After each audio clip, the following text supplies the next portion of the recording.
but your family's royalty. Dad, Dusty Rhodes. Half brother, Dustin Rhodes, Gold Dust, which wasn't. Sister, Lana Rhodes. Sorry. Oh, I don't think we're related. No, that's not. Are we not related? I thought they were. I think we ran the 23 and me. Oh, it did come back. Okay. Well, okay, we'll go back to Dustin and Dusty then. Yeah. Gold Dust. I mean, you're in a. I mean, everybody in the family's good at physical stuff. That's his ex-girlfriend. Great. This is 60 minutes of funny WWE stories. The first is Maven talking about Randy Orton hitting on a woman in the front row during one of their matches. We did a match one time, and this is, oh my God, this was the funniest thing. I probably shouldn't be telling this. It was a house show in upstate New York.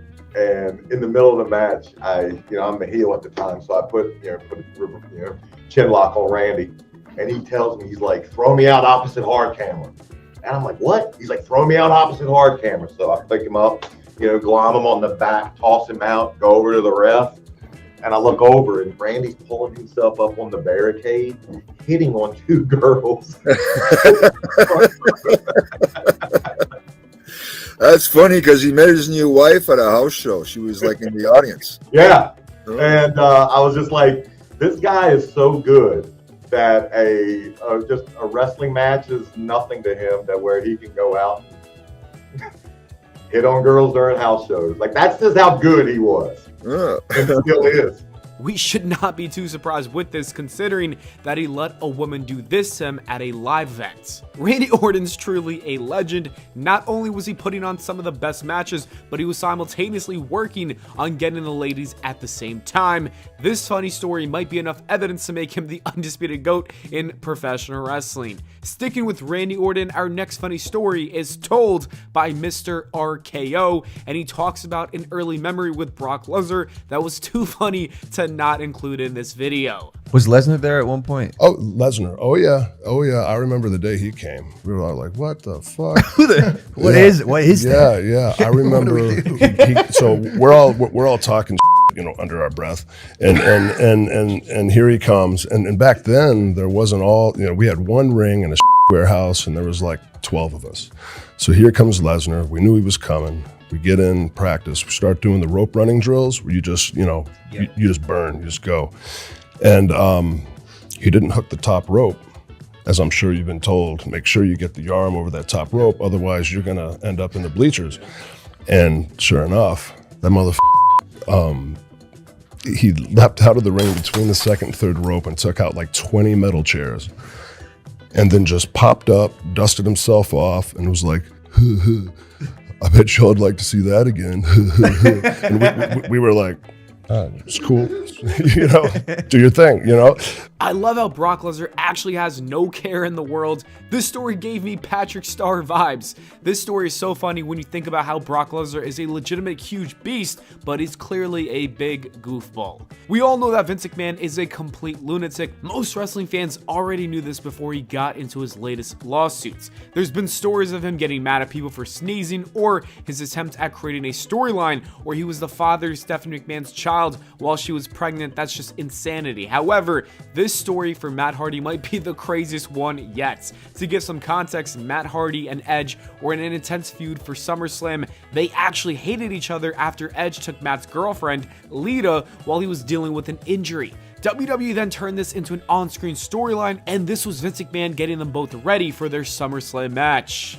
I'm gonna explain something to both of you right now. This is really what I want to see. This is basic psychology. This might sound crazy to you, but I have done many studies in the basic psychology of human beings and animals. He said, have you ever seen two animals in the wild kingdom when they're going to fight one another? Have you ever seen one animal wound another animal? And when it wounds that animal and the animal starts bleeding and it smells the blood, it gets bigger, it swells up, it grows, and it just wants to kill the other animal. Do you know what I'm talking about? He said, listen to me, these are your primal instincts. This might sound crazy, but when two animals, their primal instincts kick in and survival kicks in, and it's their basic primal instincts, and we all have them. We all have them, even as human beings. If you see someone weaker than you see someone that's crippled or in a wheelchair, deep down in your primal instincts, you want to destroy them. You want to eat them. You want to eat them alive. That is what we do. That is what human beings do to one another. That is our basic primal instincts. If you look at a primal human being and the psychology behind it, that is our instincts. You want to take the person that is weaker than you, that is below you in the food chain, and you want to eat them. Do you understand? That's what I want to see out of this match. And Adam and I, now, we had got so freaked out from Vince's monologue. We were sitting beside each other, almost like cuddled with one another, like, what the And we understand. We will follow this to a T. Thank you very much, boss. And as time ticked on down the road, myself and Adam, we think Vince brought us in there and he tried to like freak us out to like bond us, to give us something to talk about. And really, like, we were on that page. Everything about that match was super professional. But Vince went crazy. He went insane. He told us, have you ever seen a crippled person or a person in a wheelchair? You want to eat them. That's a quote. He said that is basic instincts, human psychology. I don't think I'm ever going to look at Vince the same way after that, and that's saying something because I already didn't. I guess he just understands basic instincts and human psychology. Okay, Dr. McMahon. Moving on, we have 3 hilarious stories between Christian and Kane. The first funny story is about Christian talking about how he had reoccurring dreams of Kane chasing him. It's wild how everyone had these dreams, even the wrestlers themselves. Let's listen to the dream. I was probably 6-8 months behind him coming in, and I remember for whatever reason, I started having this recurring dream/nightmare about you, and I'd never met you before. And it was you as Kane, this grunting monster that never talked. And the first one was, I remember I was walking out of my grandmother's house, and I got on the porch and I turned around and you were behind me for some reason. And you were grunting at me, and it scared me. And I'm a grown man, by the way. And I run away. No, that's the grown man part. That's debatable. So I run away from you, and I run down the block, and I turn around and realize that you didn't catch me. And when I turned back around, you were standing in front of me, and you ripped my arm off and started to beat me with my own arm. And I thought to myself, well, how am I going to get out of this situation? This guy's beating me with my own arm. So what do? I think that I'm going to kick you in the knees to kick your knee out. I go to kick you, but you move and I accidentally hit you in the nuts. And then you screamed like a girl. You went, eek, like this really high screech. And that's when I ran away, and that was the end of the dream. And the next one was I was somehow walking backstage at Raw, and you were coming down the hallway, the other end, and for whatever reason, you randomly threw a clothesline at me, and I ducked it. And you looked at me and you were like, doing your Kane stuff, and you were mad that I ducked your clothesline backstage. And you chased me out into the parking lot, and I slid underneath a car. And it was just you underneath the car, like going, like trying to reach and grab me under the car, and I'm like kicking your hands away. And that was the other dream that I had of you. And I remember Adam was reporting back to you these dreams that I was having about you. And when I finally met you, I realized that you really were a mean person in real life. Yeah, that would tear off arms and beat people with it. Got it. Yeah. Okay. Well, it's just nice to know that you were dreaming about me before you ever met me. Right. Yeah, there's something to be said for that, right? Mm-hmm. I think it was foreshadowing how close we would become in the future. I'll be honest, that sounds a lot worse than the Kane nightmares I had during my childhood. I do love the one line he said about Kane being a mean person in real life. That was perfect. Christian might be one of the funniest guys out there in professional wrestling. If you need more proof, here's a random story of Christian punching Kane for no reason backstage and then simply just running away. Now, let me tell you a story about Jay. Yes, Jay and I thought we were friends, and hadn't seen him in a few months because we were on different shows, and I forget where we're flying to, but Denver. Walking through. Yeah, we were in Denver. I'm walking in the Denver airport, and anyone that's ever been in Denver, they have this really long concourse right in the middle of the airport, and I see Jay, and I'm all happy because I haven't seen him in months. So he's like, "Hey, how you doing, man? Hey, Jay, it's good to see you, man. How's everything going? Great. Hey, would you like to grab something to eat?" And I'd actually had just gotten something to eat because I had to catch my flight. I'm like, "Oh, man, I'm sorry, I can't. I just had something." Out of nowhere, he just punches me in the stomach and then just runs away laughing in the middle of the airport for no reason. And then I hear down the corridor. Why would you do that to another person? And then I hear yelling down the corridor, "You're such a dick!" as I run away, which was great. Yeah, a person that you supposedly like. That's how you treat them. I do like Glenn. Yeah. I will never understand why Christian would do something like this. I think he was just bored and needed to mess with someone. Sadly, Kane seems to be a victim in a lot of his stories. The next one is another example of Kane being a victim for no apparent reason. This story is about a time when he poured water on Kane's face and then also ran away, which seems to be a theme for Christian. This is a really good one, actually. So I walk in this. We're at a live event, right? So it's kind of more relaxed than being at a TV. So I walk back and I walk in this dark locker room, and Glenn is sleeping on the floor, like in his Kane outfit. No, I was stretching actually. No, I thought you were. We had your eyes closed, whatever it was. So I go over and I stand over him, and he's on the ground, and his eyes are closed, and he's like in this really peaceful moment. And I had this bottle of water, and I'm just sipping this bottle of water. I'm standing over him. He has no clue I'm there, and I'm just looking at him like, I don't even know why I did it. I just dumped some of the water on his face. His eyes pop open, and I've never seen him so mad, and it scared the shit out of me. I started to run. All of a sudden, there was a chair by him. He flings this chair across the room, and now I'm doing the high step, and this chair is tumbling behind my feet as I'm running away. And then I actually waited a few minutes. I hid so he'd calm down, and then I went back, and I was like, "Glenn," and he's like, and he starts apologizing to me. That's how nice Glenn is. He's like, "I'm sorry, I didn't mean to throw the chair at you." I was like, the reaction. Yeah. I was like, so I was like in my head, I'm like, okay, I've spun this around already. I'm like, it's okay, Glenn. I forgive you. I'll let you go this time. Yeah. So. Now, but just to like, so Glenn is in his full gear. Yeah. Basically, where you walk in on Kane Yoga and you decide that dumping water on this huge human being is a good idea. What is not firing in your brain? Well, when the water was on its way down is when I realized this isn't going to be good, but it was too late. Yeah, it was like an impulse. And as soon as I saw his eyes open, I was like, "Oh boy, I better get out of this room." So that's when I hit the bricks. So we knew Christian was funny because of his hilarious on-screen moments, like the time that he said he was going to sue the WWE, or this entire Dead Father run in AEW. But these backstage stories show us that he's even funnier than we thought. We're going to need his podcast to return because I'm sure there's plenty of more hilarious stories that he needs to tell. Christian, let's move on to the next funny story. This is about CM Punk's legendary WWE return. As we remember, he got fired from AEW, and then he came back to WWE to return in Chicago at the end of War Games. It's one of the best moments of all time. It got even better after CM Punk told the story of how it almost went wrong because of miscommunication between himself and Triple H.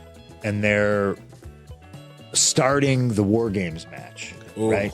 So it's literally like, I don't have a deal yet, you know? We're at the end of the show. Yeah. So I'm just sitting in there and the lawyers are going back and forth, you know, hammering stuff out. And Triple H walks in and he's just like, if this gets done, you know, we're just going to wait. You know, when the time's right, we're going to bring you in through Gorilla. And I was like, okay, great. So contracts get executed. And it's time, and it's literally just like, okay, deep breath, open the door, walk through Gorilla, and now it's like there's so many people in Gorilla. Yeah. And then all of a sudden I get bear hugged from behind. And like as I kind of turn around to see who it is, it's Bailey. Standard and Bailey. She's like, I knew it. You know? She's like, as soon as they started yelling at us to clear the hallway, she's like, I knew it. Yep. And she's not letting go of me. And then, like, you know, the Triple H is there. Regal, I remember looking at Regal and Regal going, look at us. Yeah, like that Paul Rudd video. Look at us. Look at us. Look at us. 100%. You know, but there was just so many people in there. It was like, and then I don't know what to do. I absolutely lose my composure. Yeah. Because all I know is I'm coming out. Yeah. But I don't know what the set looks like. I don't know if there's a ramp. I'm literally like in the dark, walking in blind. And so I'm trying to talk to Triple H over the table, you know, and it's so loud and there's so many people and they like hit my music and I'm like, I don't know what I'm doing. Yeah. What am I doing? Look cool. And he's like, go out and walk down to the cage. And I'm like, go out and walk all the way down to the cage. That's crazy. And he was trying to tell me that there was 2 cages for the baby faces and the heels for the War Games. Yeah. And he wanted me to walk down and stand in between there. And so in my head, I'm like, I'm marching all the way to the cage. Yeah, right. And he's like, no, and my music's playing. Yeah. And you know, like we're going back and forth. And I'm like, we're both freaking out. We're like, no. And like he rips his headset off and I'm like, oh God, what are we doing? You know, and we figured it out. But that's amazing. The place, I'll never look at that the same right? Yeah, the chaos backstage, brother. I mean, it's the last minute. Someone's got to have this on film too. You know? There was so much stuff going on back there, and they film everything now. So I'm sure someday we're going to see a lot of cool stuff. We got very lucky that the 2 cleared things up, because can you imagine CM Punk walking down to the ring instead of being at the stage? It would look goofy. Things would have gotten real awkward. Thankfully, the return was epic, and now we have this funny story, which makes it even better. The Undertaker's podcast, 6 Feet Under, is the best wrestling podcast in the world, in my opinion. We found out that Taker has some of the funniest stories. To make it even better, he's a great storyteller. Undertaker's second career in podcasting has been a great success. There was even an episode with Mark Henry that had people laughing the entire time. I think the funniest part is when they were telling stories about Owen Hart. This is when you realize that Owen Hart was hilarious. We have 4 Owen Hart stories told by The Undertaker and Mark Henry, and the first one is about Owen Hart trolling his opponents when calling spots. Owen Hart used to make me laugh so much because he would always do either a backdrop and he would go, my shank. And I would be like, he would say, what is a shank?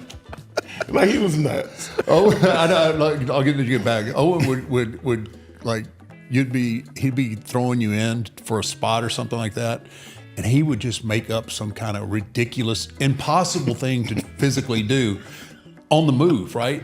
And you're turning like, what are you? And he's like turning, double reverse monkey flip, head scissor.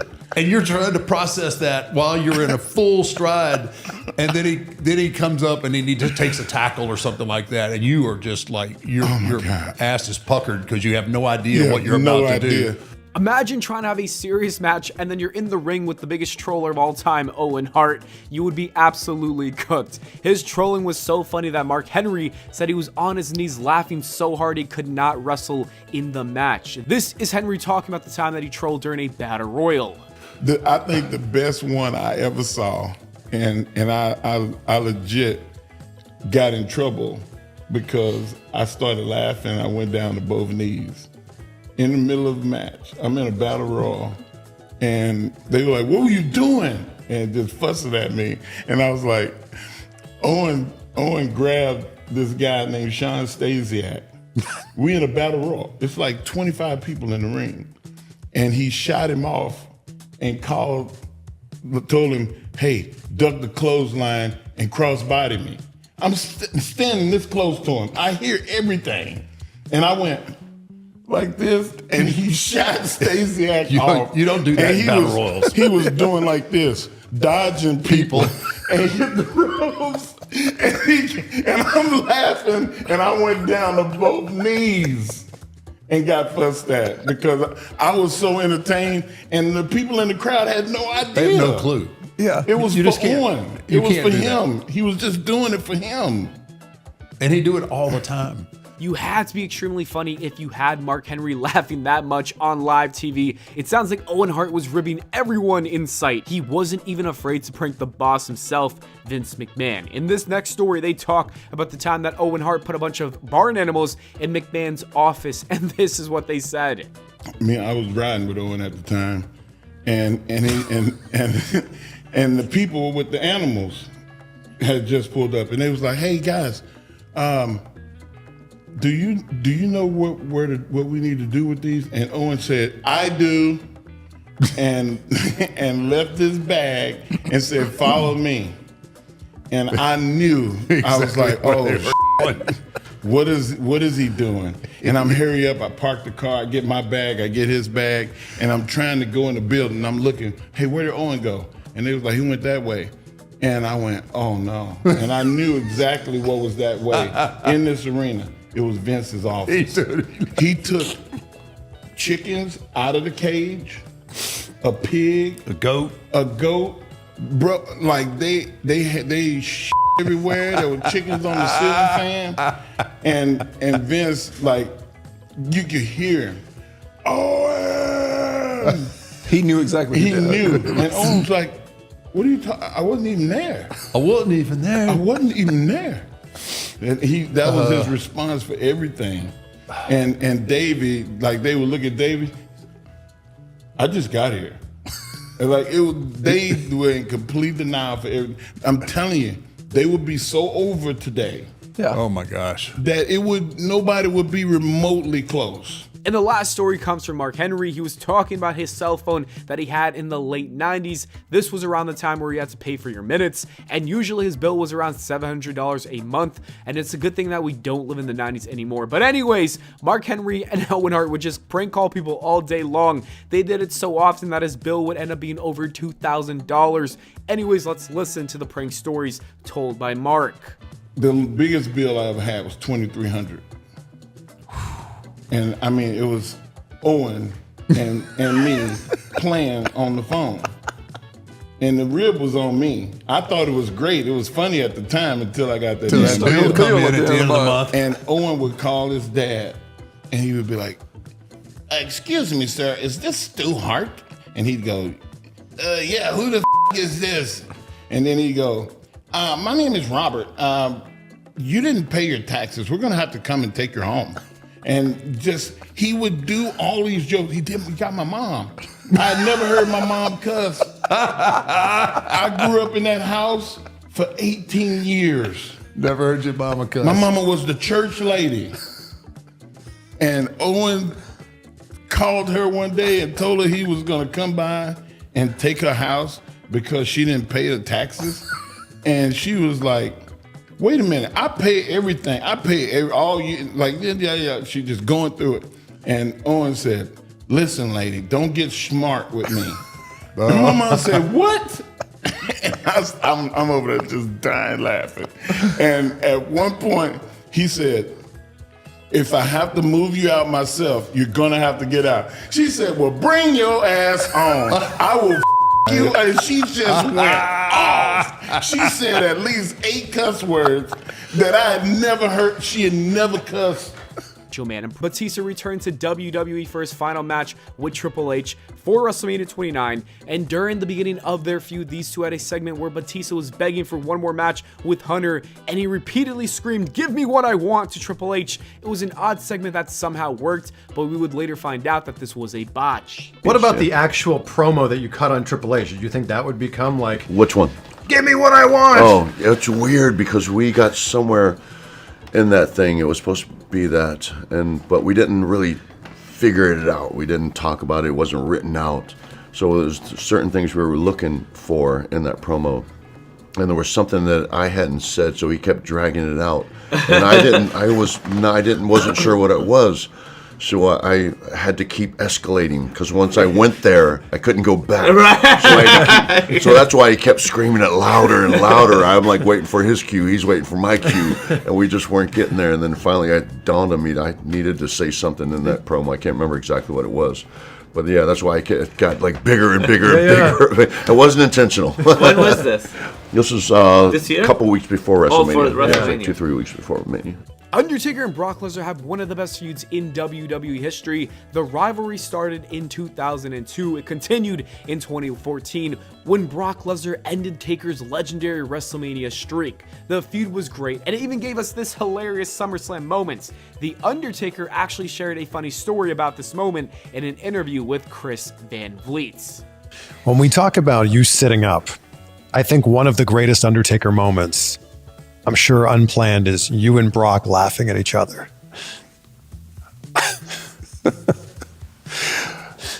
That was Brock. And that is not, he kind of, so we talked a little bit about that match, and he ran it by me, but I don't think I was paying enough attention to what he really wanted to do. So when he did it, I was almost taken back a little bit, like, freaking hell you laughing at? And then it kind of dawned on me what he was doing. And then I laughed back at him, and it's become kind of an iconic deal. But yeah, I don't know that I would have, if I'd have been paying close enough attention, I probably might have said, I don't know if I want to do that. But the way it worked out fine. It's such a good moment. It was, unfortunately too, it was at the tail end of my career, not in the middle or the front end of it, because that surely wouldn't have happened then. But I think for the time period, it worked out. It worked out okay. What's the way you're laughing at him that makes it so funny? Well, yeah, I'm laughing at him because I'm mocking him laughing at me. That's the whole deal. You laughing now? Ha ha ha! Bad things are about to happen here. In his podcast, The Undertaker goes in depth when talking about a spot that Vader wanted to do in their match. It was a terrible idea, but what made the situation even worse is that JBL was ribbing Vader, telling him that The Undertaker was gonna love his crazy idea. It's safe to say that The Undertaker was not a fan of it at all. This was Vader's impossible spot. Well, this is an easier way to describe it. I think the finish that Shawn Michaels and I did. Okay. Yep. Where he went for the moonsault. I caught him. Yep. Boom. I give him the spike. Leon wanted to do that with me and him. He's about what? Four. Yeah, about say two bills bigger than Shawn. Two and some change, right? Or four and some change is what he actually weighed. So he tells Bradshaw this, right? They were driving for some town to another, drinking beer. Of course, John being John, he's like, oh, Taker's gonna love that. Anyway, he just, they're drinking beer and they're riding in the town. You gotta tell that he's gonna absolutely love that. And he, now Leon's getting right. He's like, really? You think he'll go for it? He goes, oh, you kidding me? I know him. I know he's gonna love it. So next day we're at the venue. I'm sitting in my dressing room. Leon comes into the dressing room, grabs a folding chair, sets it down. I mean, right in front of me, like just like no space awareness at all. I mean, that's how close we are. And he's like, "Look, I've got the great finish for our match." I'm like, yeah. What do you got? And he was so animated and so excited about it. He goes, "Okay, boom, I drop you. I may even hit you with the Vader bomb, right?" And I'm like, "Okay, yeah, all right." He goes, after I hit you with the Vader bomb, I don't pin you. I get up and I go to the top, and then I go for the moonsault. But before I hit the moonsault, you set up. And then as I'm floating through as I'm doing the black, you catch me, and boom, we go right into the tombstone. When I'm sitting there,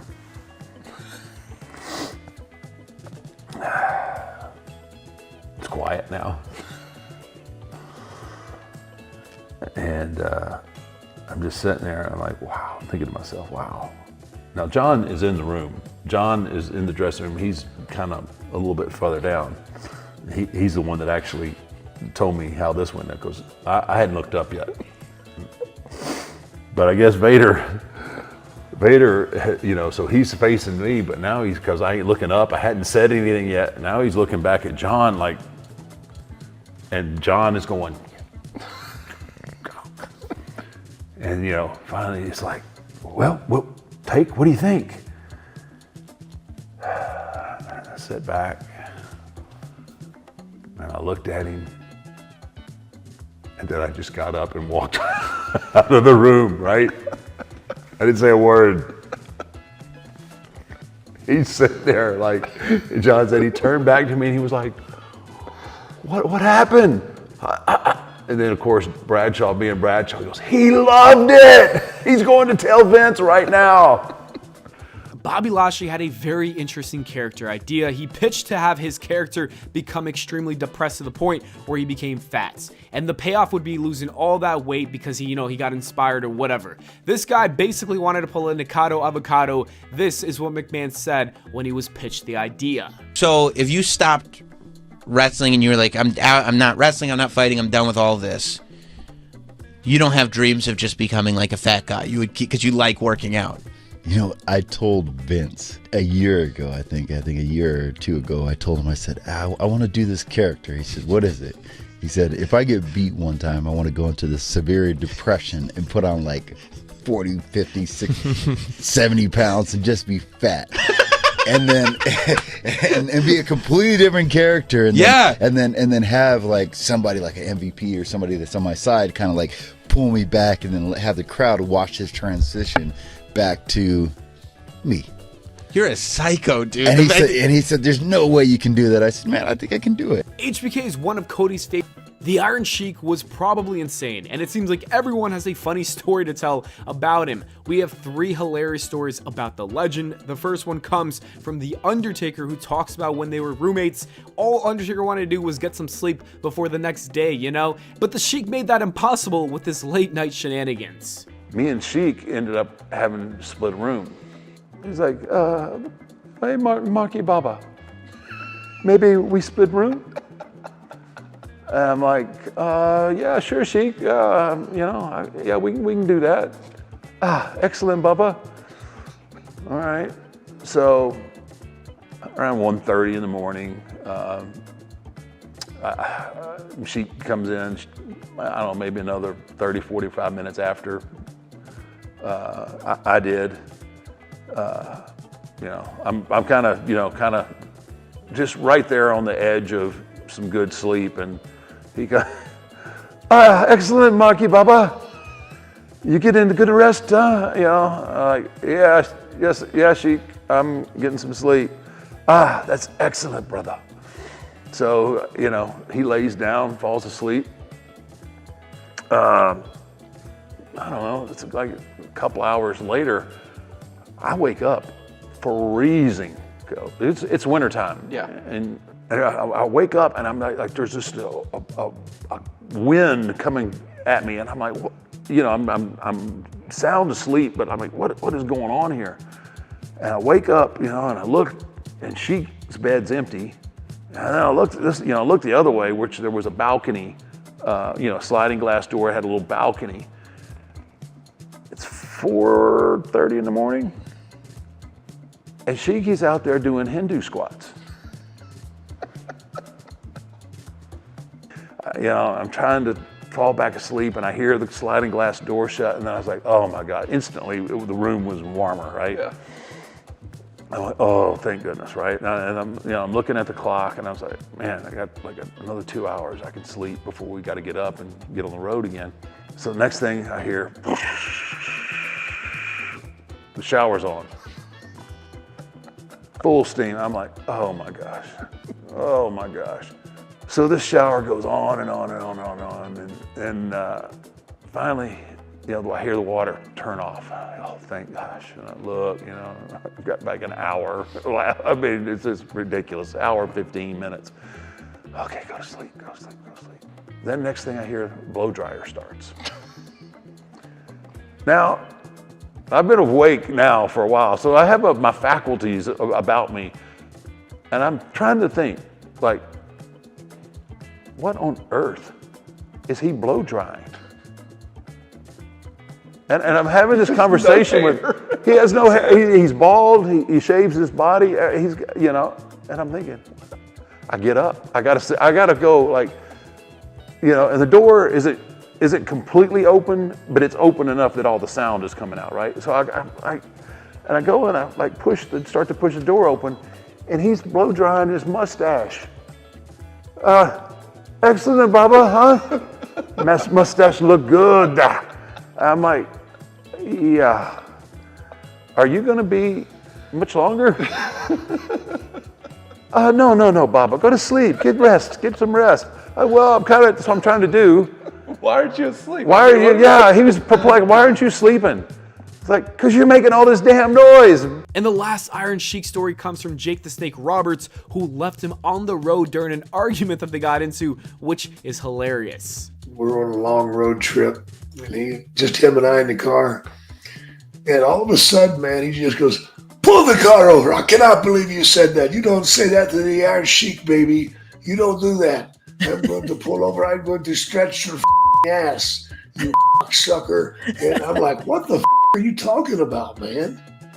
I had no idea what he's talking about. Pull over. I pull over right now. I'm going to bend you over the car and treat you some respect. I'm like, motherfucker, man. So I pull over, man. He gets out. I just drove off. Yeah, I waited about 2 miles down the road. Let him cool off. Yeah. Then he woke up and he got back to the car and goes, oh, Jake, you're too much. I can't believe you leave the Sheiky baby on the road. Oh, I love you. Let's do some gimmick. Before joining the main roster, Kevin Owens was in NXT while Dusty Rhodes was running things, and this is Kevin Owens and his favorite Dusty Rhodes story from his NXT days. So there was this thing, and I don't know how they are now anymore. I don't think they're like this anymore, but they would do, ooh, cool ringer. They would be we would put on little shows at the Performance Center where they would have a couple matches and the only audience was the wrestlers and the coaches. And it was just to give some of the guys experience that they not necessarily have yet. But when it wasn't Matt Bloom that was in charge, they would make us set up the guardrails as if it was an actual show and there was fans to be held back, which was just work for no reason. But it was just to give us something to do, I guess. And on one of those particular afternoons, Dusty wouldn't usually attend those shows, but that day he decided to attend. So I pretended like I put on a guardrail, then I just went to sit down next to Dusty and we just started talking as everybody's setting this stuff up. I was like, what are they doing? I'm like, oh, well, we act like it's an actual NXT show. It's like, why? I'm like, I don't know. I'm like, they even sing the national anthem. He's like, no way. I'm like, I'm telling you. He's like, I don't believe you. I'm like, okay. So whatever. Finally, everything gets set up. Like, okay, everybody go take their spot. So I just go sit in the crowd on the other side of where Dusty is. Dusty's by the coach's desk or whatever. And sure enough, the ring announcer walks in and says, everyone please rise for the national anthem. So I stand up and I look across at Dusty, who's standing up. Like, at first he's on his phone, so he's not paying attention. And then he hears the music, and I see him.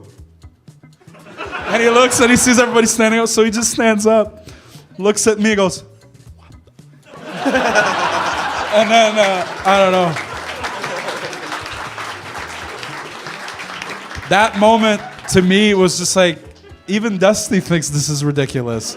It's okay for us to think it's ridiculous. Mark Henry is the world's strongest man, and that's not a gimmick. He would hit the world's strongest man on the Big Show, as well as the Great Khali. He would pull cars and trucks, and there's even clips of him dunking a basketball. That isn't a strong thing to do, but I'd say it's very impressive. As you can see, Henry's actually the world's strongest man, and the time that he actually broke a master lock is even more proof. This is him telling the story with Chris Van Vliet. The feats of strength you did on WWE were incredible, like bending a frying pan, lifting a car. But how frustrated were you when that steel door wouldn't open for the cage, the steel cage? No, it was a padlock on it. It wasn't a door. I mean, I could have jumped up and grabbed the door and just ripped the door off the hinges. They wanted me to pull the chain, break the chain. And I had committed to pulling on that chain to break that lock. Jim Ellis, I should kick you in the balls. But Ellis was busy. He had so much going on, he forgot to take a hacksaw and kind of saw the master lock. So master lock, Mark Henry broke your He didn't score it. So he didn't weaken it enough so I could just, pop it. So when I started pulling on it, it wouldn't go. That's why it took so long. It was like, I had to go back and look, but it was supposed to be like instantaneous, ping, do it and go. Like 3 or 4 minutes, maybe longer. It took for me to, I really broke it. Yeah, and you're kicking the door like you look pissed off. I was. That's probably the greatest feat of strength you ever see in wrestling. Wow. Like I could never do that again. My hands hurt for like 2 weeks. This is CM Punk telling a serious story, but in a funny way, with him and Kofi getting in trouble with some cops. Kofi and I, because Kofi's my road wife, we've been traveling together since he debuted. I don't know why. I literally went, like, the day he showed up at TV, I was like, you, in the car, you're riding with me. And he was like, okay. Me and him, it never fails. It's obviously it's changed because I got a bus now, thankfully. But him and I think this has been detailed before, so hopefully this isn't boring for you. Him and I constantly get pulled over and always harassed because of how I look, and I'm with an African-American gentleman with dreadlocks. And you cannot tell that cop that there is no weed in the car. He thinks he has hit the mother lode. You know, and there was one time it got really bad. We were like in Missouri and we were driving, but we had rented the car in one of the neighboring states. Okay, so we have an out-of-state car driving through Missouri. I have a Chicago driver's license, Illinois state driver's license. Kofi has a Tampa, Florida state driver's license. He is black. He has dreadlocks, and I am covered in tattoos, and I look like I know how to make some pretty good meth. So the cops, like, from the time we got pulled over, we were literally, I think it was about 3.5 hours, and we still had like another 3 to drive. The cops pulled us over. Cops asking me all kinds of questions. I know where this is headed. It's happened to me a dozen times. The cop says, "Coffee, you mind stepping out of the car?" And like a deer darts in front of the car, and you do like the human seatbelt thing. And I said, "Kofi, you do not have to get out of the car." Kofi's a little bit naive. I have a little bit more, city miles on myself, as I like to say. And Kofi's like, "What's the big deal?" And I was like, Kofi gets out of the car. I watch in the rearview mirror as the man immediately starts cuffing Kofi. And Kofi's looking at me like, "You shouldn't have got out of the car." So now other squads are pulling up, and it's ridiculous. There's like I think 4 other squad cars, 2 state troopers. So now we have 6 cop cars on the side of the road, and now they're all trying to get me out of the car. Just come out of the car. I just want to talk to you out here. I can hear you fine. In here, they're your buddy's out of the car. We're gonna take him in. If you don't, this is horrible. Like I know where this is going. For the last time, you want to tell us, is there anything in the car? I was like, dude, there's nothing in the car. Well, can we search it? I would rather you didn't. We have places to be. Like, this is turning ridiculous. So, of course, I get out of the car. They start cuffing me. I've been in trouble a few times in my life, though Kofi hasn't. So, as they're trying to maneuver me around the car, I'm like, no, I'm going to stand right in front of the camera, where the camera's at. I'm like, I know things, and these are all, like, borderline, like, hick yokel cops. We're in Missouri, for Christ's sake. They put Kofi in one squad car. They finally get me in another squad car, and we watch as they dismantle our rental car. To the point where they're putting rubber gloves on, and they're going through jugs of protein and just spilling it out on the highway and everything. And I'm in a cop car by myself. I start to get nervous because there's now 2 canine cars. So there's 8 squad cars, right? For us 2 phony pro wrestlers. I know, it's a strange world. And I'm getting nervous now because all it takes is one of these cops to just plant something ridiculous, Right. And it sounds crazy, but trust me, it does happen. Yeah. And I just pictured them, okay, we haven't found anything. How do we explain 8 squad cars, and not finding anything? We're gonna get in trouble, and if I have to do all this paperwork, I'm gonna have a bust. So I'm sitting there thinking, this is gonna suck because I have to fight 8 cops and 2 German Shepherds and possibly Kofi. So they come back around and they're like, we're gonna ask you one more time, is there anything in the car? And that's when I had it. I was like, let me out of the car. They let me out of the car. I walked back in front of the camera, And if you thought the promo I cut on Raw in July in Vegas was bad, I let these guys have it. And Kofi was just like, sir, let's just go. You know, but it happens to us a lot. Like, that's just one story, and it's certainly not isolated. It happens frequently. And the last funny story for this video is The Undertaker on the Joe Rogan Experience. In this clip, he talks about how he got scammed a couple $1,000s when he was trying to train to become a wrestler before he ever became one. While he didn't learn how to wrestle from this guy, he would get something even better for his money. So we find this guy by the name of Buzz Sawyer to train us, right? And I got to come up with $2,000, and I ain't got a pot or a window to throw it out of, right? So I get my oldest brother, to co-sign a loan, hawk everything I own, and come up with $2,000 to pay Buzz Sawyer to train me to wrestle. Show up to his house, first morning of training, right? And, Buzz was a good amateur, really good amateur, and show up at his house, knocking on the door. There's about 10 of us standing out in the front yard, knocking on the door. Finally, door swings open. What the do you want, right? And he's standing there butt ass naked. Woke him up out of a he's just standing there naked. And everybody's like, we're here to train? And he goes, oh, is that today? Yeah, you know, and so he gets another guy that was staying there with him. His name was Perry Jackson, who I'm friends with to this day. He says, go out there and warm them up, right? So he goes out there and we run and do everything they can do to blow us up and run us off, right? Totally gassed out, about 2 hours, just nothing but cardio, right? Finally, Buzz comes out. All right, everybody line up, you know. All right, everybody get down. Amateur position, right? So, you know, everybody gets down. Fucking, he just stretches the shit out of everybody, right? Like cross-faced, just fucking, you know, chicken wing, and just hooking everybody and rolling them around in his front yard, right? That was it, right? Then he goes in the house. So y'all come back, you know, a couple other days. So this goes on for weeks, and like every time I show up, there's like one less guy that shows up. They just like. Until I was the last one there. So I'm the last one there. I knock on the door. Fuck. He never answers, right? So I start peering in the windows. Fucking all the furniture's gone. Everything's gone. He's gone. He's gone to a different territory to work. He just left, right? Never learned any pro wrestling.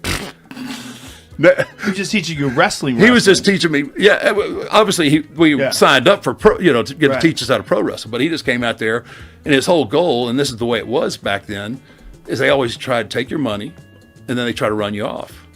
You know, most of those guys in that era were all shooters. You know, they were all good amateurs. Right. And that was what they would do. They would take your money, then they'd hurt you, twist you, you know, try and get you to quit. And they got your money, and they didn't have to worry about it. Those days you spent rolling around on the grass in front of that dude's house with his face cranking you. I do. I think about that often. I was like, dodging piles of dog. Yeah. Did you ever find the guy, your original coach that just moved out? Oh, that guy's dead. Yeah, he is dead. Yeah. Yeah, he's dead. I ran into him a few years later. I got in the business, and but I left a really key point out of that story, what I did. So I showed up at his house that day, right? And all the shit's gone. All his furniture, he'd moved on to another territory. But I guess he had to leave so fast that he couldn't take his dogs. He had 2 beautiful Rottweilers. He left his dogs? He just left them? Just left them. Oh, my God. They got good homes. Well, you took them. I took them. Oh, that's good. Yeah. I was like, man, imagine if you didn't take them. What the is he going to do? Look, I have no idea. Oh, I would think he would have came back or had somebody come back for him, but I was like, fuck, I'm out $2,000. I hadn't learned anything but some amateur wrestling. I was like, fuck that. I'm taking these dogs. I couldn't eat myself. I didn't have enough food, money to feed myself. I didn't know how I was going to feed some dogs, but I knew I was getting something out of this. I got the shit kicked out of me for 6 weeks. I'm getting something out of this.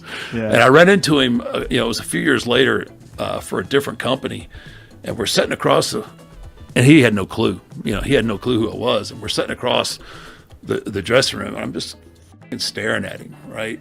And he's like, you know, and he was, like I said, Buzz was a tough guy. He was, you know, a good amateur. And he said, why are you staring at me? I said, you don't know who I am, do you? He goes, should I? I was like, yeah, you probably should. You took $2,000 of my money. You should probably know who I am. Yeah, and he's kind of squinting at me like, well, what do you want to fucking do? So I don't need to do anything. I got my money. So how do you have your dogs? Like, and it's like, you took my dogs? Like, yeah, I took your fucking dogs. You fucking left me. It's like, well, what do you want to do? I'm good, man. I'm all good. You know, at that point, you know, I'm still a fucking greenhorn, right? He's a veteran. And I'm like, fuck. You know, I'd have probably got my ass kicked. You know, he'd probably took me down and, you know, put me out. But I'm thinking like, But there, you know, there's always like, you know, here I am trying to get my foot in the door, and you know, do I fight this guy and get fired right out of the get-go? Right. And I remember one night I had a chance, and I don't know, sometimes I think about it, I should have took it. I was looking out my hotel window, and this hotel, there was a Waffle House. And I was looking out my window, and I could see in the Waffle, I could see him, and he was by himself, and he was all f***ed up. He was all pilled up. You know, you could tell, you know, he's bobbing. I'm thinking, I could go hide behind a car right now and just tee off on him. No one would care, and no one would know. So I'm having this battle with myself. It's like 3 a.m. like, yeah, no, don't do it. Good do it. Yeah, I didn't do it because that's how people die. Yeah, it's how people really, you know. Yeah. And there would have been me on camera somewhere, and he owed me $2,000, but I did get his dogs, and now he's dead. I'm sorry. Yeah, everything worked out all right, I guess.